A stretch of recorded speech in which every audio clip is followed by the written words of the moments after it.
EPS. EPS means automatic power steering malfunction. So ang problema nito nasa valve or sa air dryer. Ayan ang papalitan natin. Yan ang EPS malfunction siya.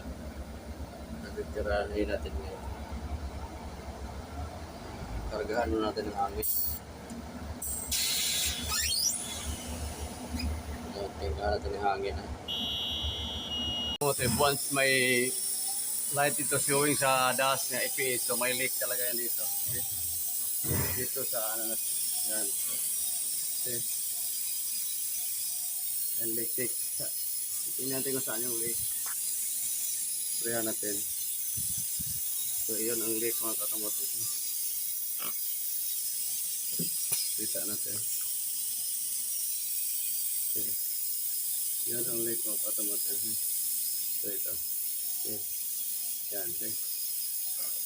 Leak yung valve assembly ng ano. Okay.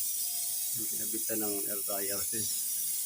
Kaya nagkakaroon siya ng EPS. Okay. Yan. Okay. Ito yung leak niya.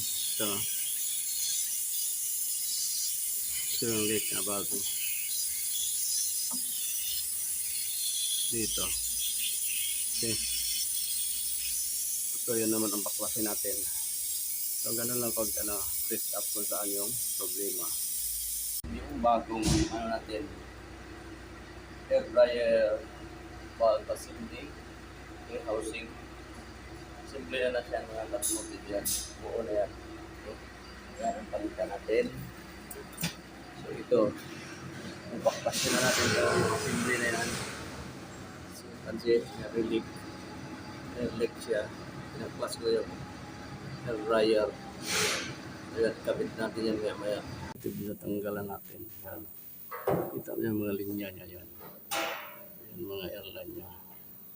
So kakabit na yung bago.